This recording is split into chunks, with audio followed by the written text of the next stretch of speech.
Ada yang mengatakan bahwa awal Ramadan itu penuh dengan rahmat, pertengahannya maghfirah, dan di ujungnya itqum minan nar atau pembebas dari neraka. Pernah dengar pernyataan itu? Ya, ada yang menyebutnya sebagai hadis.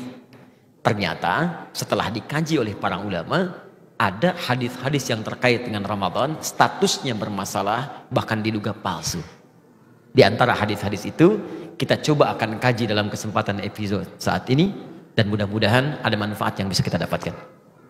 Hadis yang pertama, yang tadi kita dapatkan riwayatnya panjang, bahkan disandarkan pada sahabat Salman Al-Farisi, ada yang menyandarkan pada sahabat Ali bin Abi Thalib, yang diduga bahkan keduanya tidak pernah menyampaikannya. Apa kalimatnya? Atakum syahrun Ramadan. Atakum syahrun Ramadan. Telah tiba bulan Ramadan. Kemudian yang paling menarik, awaluhu rahmah. Awalnya adalah rahmat. Wa awsatuhu maghfirah. Pertengahannya itu penuh dengan ampunan Allah Subhanahu wa taala, maghfirah. Kemudian wa akhiruhu itqum minan nar. Akhirnya pembebas dari neraka. Maka kemudian adalah orang yang membagi Ramadan ke dalam 3 bagian, sehingga menyebutkan 10 hari pertama rahmat, 10 hari kedua khusus maghfirah, ampunan Allah Subhanahu wa taala, dan 10 hari ketiga ada peluang dibebaskan dari api neraka. Pernah mendengar ungkapan ini? Nah, hadis ini diteliti oleh para pakar hadis, ahli-ahli di bidang hadis, dan menyimpulkan bahwa hadis ini bermasalah. Bahkan derajatnya ada yang menemukan bahwa sampai ke derajat hadis palsu, hadis maudhu. Tingkat dhaifnya tinggi. Paling minimal kata para ulama statusnya semi palsu. Ya, semi palsu, hadis matruk. Jadi ada 3M bermasalah. Kalau ada satu di antara 3 ini, maka hadisnya cenderung ditolak oleh para ulama. M yang pertama disebut dengan mungkar. Hadis yang diriwayatkan oleh orang yang tertuduh seringkali berbuat maksiat. Dia meriwayatkan hadis tapi terlihat suka berbuat salah. Ada yang mabuk, ada yang berselisih, maka hadisnya diingkari oleh para ulama. Ada yang kedua disebut dengan matruk namanya. Matruk, bukan sekedar diingkari, ditinggalkan. Ditinggalkan. Nah, orang ini seringkali berbicara dusta sehingga tidak bisa dibedakan mana dusta, mana hadis yang keluar dari lisannya. Dan yang ketiga ini yang paling tinggi disebut dengan maudhu'. M yang ketiga, maudhu', yaitu hadis yang sengaja dipalsukan dan diatasnamakan pada Nabi sallallahu alaihi wasallam. Di antara golongan hadis maudhu', bahkan minimal matruk, adalah hadis yang menyebutkan awal pertama Ramadan rahmat, pertengahannya maghfirah, dan ujungnya pembebas dari neraka. Apa indikasinya? Satu, ini bertentangan langsung dengan hadis-hadis Nabi yang lain, yaitu yang sahih. Hadis-hadis sahih mengatakan semua Ramadan siang dan malamnya, pertama sampai akhirnya, itu berisi rahmat dan ampunan Allah Subhanahu wa taala. Jadi Nabi sendiri nggak pernah memisah-misah awal, akhir, pertengahan, tidak. Tapi kata beliau, Al-Bukhari nomor hadis 38, man shoma ramadhana imanan wa ihtisaban ghufira lahu ma taqaddama min dhanbi. Siapa yang puasa setiap hari Ramadan, setiap hari, awalnya, tengahnya, akhirnya, dilakukan karena Allah, ikhlas mengharap pahala, diampuni semua dosa-dosanya. Jadi sejak awal Ramadan ampunan sudah ada. Nomor hadis 37 sebelumnya di Al-Bukhari, man qama ramadhana imanan wa ihtisaban ghufira lahu ma taqaddama min dhanbi. Bukan cuma siangnya, malamnya bermohon kepada Allah ampunan, salat dengan baik, minta ampunan, ikhlas dikerjakan, diampuni semua dosanya. Ini menandakan hadis yang dimaksudkan bertentangan dengan hadis-hadis Nabi sallallahu alaihi wasallam. Jelas di sini? Nah, ada banyak hadis yang bermasalah lagi, tapi sebelum kita tampilkan, barangkali ada yang ingin bertanya atau berdiskusi, atau mungkin pernah mendapatkan hadis, ingin Anda tanyakan dan kita bahas statusnya. Baik, siap insyaallah? Silakan. Yang mau saya tanyakan Ustaz, apa benar menjalankan ibadah umroh di bulan Ramadan pahalanya senilai haji Ustaz? Baik. Jazakumullah khair. Allah yubarik fik. Ya, kita lihat hadisnya. Ada seseorang, ini riwayatnya hampir di setiap kitab-kitab hadis yang mu'tamad, yang sahih, yang dipercaya. Ada seorang yang ditanya oleh Nabi, kenapa kamu tidak berhaji tahun ini? Kata orang ini, ya Rasulullah, saya nggak punya kemampuan berhaji. Sebab yang pertama ada yang mengatakan, ada yang saya rawat di rumah, saya nggak bisa tinggalkan.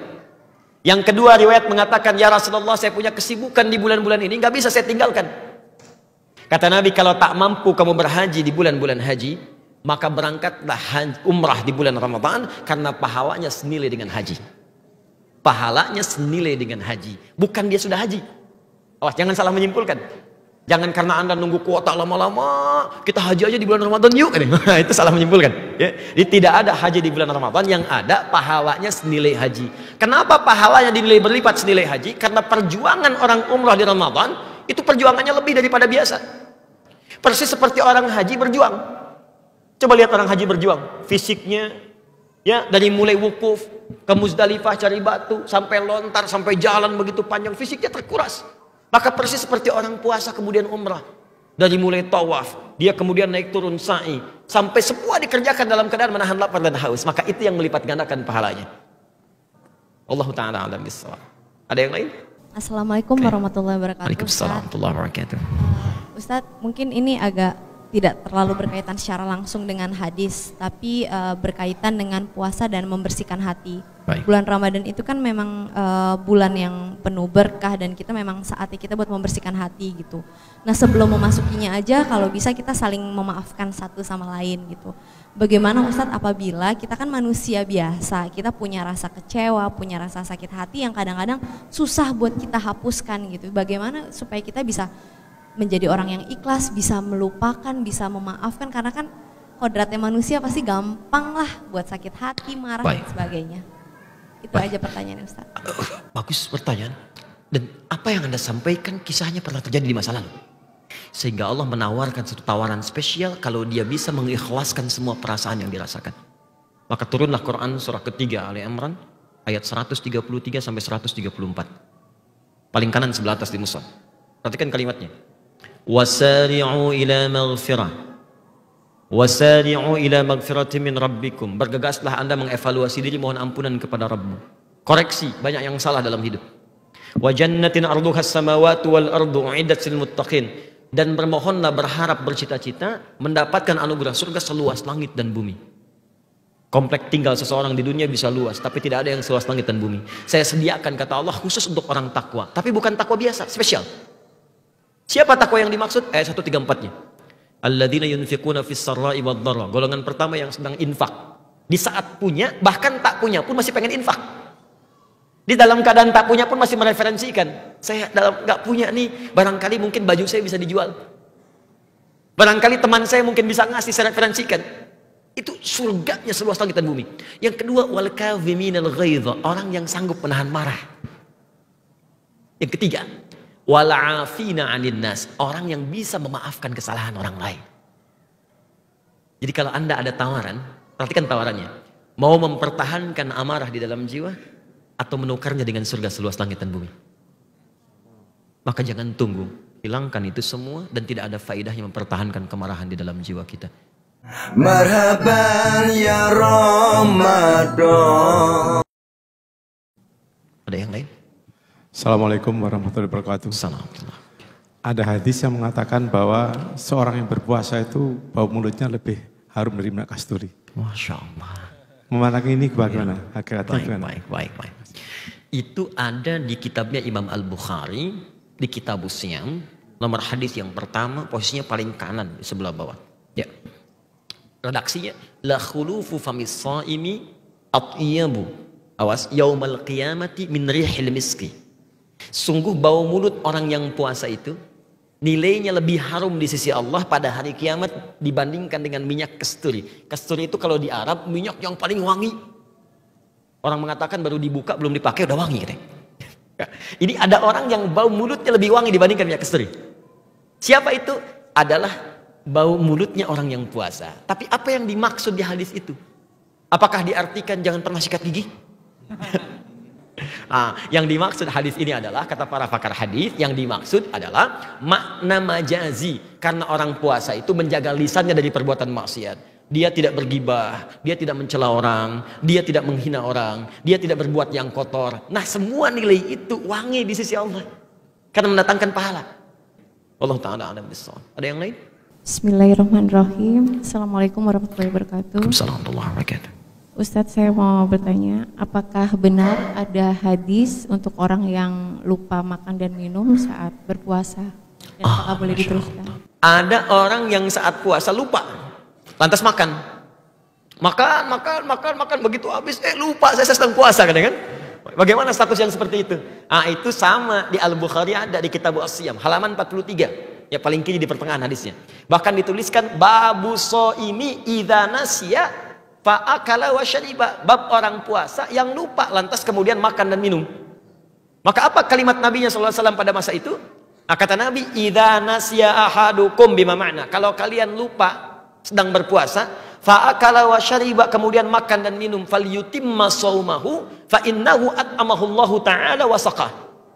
Maka kalau Anda dalam status lupa, silahkan teruskan puasanya. Jadi Anda sedang puasa, tiba-tiba tengah siang hari jam 1 makan, kemudian minum. Setelah selesai lupa, kata Nabi, teruskan puasanya. Puasanya tidak dianggap batal karena yang memberikan makan dan minumnya Allah Subhanahu wa taala. Tapi ini yang dimaksud bukan pura-pura lupa. Malam-malam berdoa dalam tahajud, ya Allah jadikan aku besok lupa. Tidak ya. Yang dimaksud ini normal, tiba-tiba lupa begitu saja. Jelas ya? Baik, Wallahu ta'ala a'lam bis-shawab. Itu barangkali yang disampaikan. Terakhir, awas hati-hati, ada orang yang mengisi puasanya dengan banyak tidur. Bis tarawih tidur, bis subuh tidur, ke kantor cari musola tidur lagi ya? Nah ini terjebak hadis palsu. Hadisnya berbunyi niyamus shaimi ibadatun, tidurnya orang puasa itu ibadah. Itu hadis palsu. Hadis palsu. Hadisnya palsu karena bertentangan dengan esensi puasa. Orang puasa itu banyak beraktivitas, bukan banyak tidur. Kalau orang tidur nggak ada amalan, sedangkan Nabi mengajak orang banyak beramal. Maka cukuplah itu dalil menjadikan apa yang disampaikan dianggap sebagai hadis palsu. Baik teman-teman sekalian, penting untuk kita mengetahui bahwa semua amalan kita mesti bersandarkan pada ketentuan dalam syariat, tuntunan dari Al-Quran dan pedoman dari Nabi SAW. Tapi juga kita mesti teliti untuk membaca hadis-hadis Nabi, karena tidak semua yang dikatakan bersumber dari Nabi statusnya dianggap benar dari Nabi SAW. Semoga Allah menerima puasa kita, menerima semua amalan kita, membebaskan kita dari hal-hal yang tidak kita pahami, dan memberikan pemahaman terbaik untuk mengantarkan kita ke surga. Allahumma taqabbal minna innaka antas sami'ul alim. Utub alaina innaka antat tawwabur rahim. Allahumma ij'alna ya Allah mimman yatamassakuna yatahammasuna fid dirasa wa ta'allum wa ta'lim. Ya Allah, jadikan kami termasuk hamba-hambamu yang senantiasa bersemangat untuk belajar dan belajar. Allahumma 'allimna ma yanfa'una. Ya Allah, anugerahkan kepada kami manfaat dari setiap apa yang kami pelajari. Allahumma ya Allah wanfa'na bima ta'allamna, dan jadikan apa yang telah kami pelajari itu mengundang manfaat bagi kami dunia dan akhirat. Allahumma ya Allah irsyadna ya Allah lina'mal ma fahimna wa ta'allamna, dan berikan petunjuk kepada kami untuk mengamalkan apa yang telah kami pahami. Jangan biarkan setiap ilmu mengendap dalam tulisan ataupun benak kami tanpa kami amalkan. Kami takut dengan firman-Mu ya Allah yang mengatakan, Allahumma kami takut dengan firman-Mu yang mengatakan, Allahumma kami takut dengan firman-Mu yang mengatakan ata'muruna an-nasa bil birri wa tansawna anfusakum wa antum tatlunal kitab afala taqilun. Engkau pandai mengajak orang, engkau pandai menyampaikan pada orang, engkau menuliskannya dalam catatanmu, tapi engkau sendiri tidak mengamalkannya. Maka di manakah pemikiran dan otakmu? Ya Allah, kembalikan kami ke surga yang terbaik sebagai orang-orang yang berilmu, mengikuti tuntunan sunnah Rasul-Mu, dan pertemukan kami dengan orang-orang terbaik dalam kebaikan. Rabbana atina fid dunya hasanah wa fil akhirati hasanah wa qina adzabannar. Bifadlika subhana rabbika rabbil izzati amma yasifun wa salamun alal mursalin walhamdulillahi rabbil alamin. Pemirsa, demikian yang dapat disampaikan. Semoga memberikan manfaat. Selamat berbuka dan semoga Allah menerima seluruh amalan kita di hari ini. Assalamualaikum warahmatullahi wabarakatuh.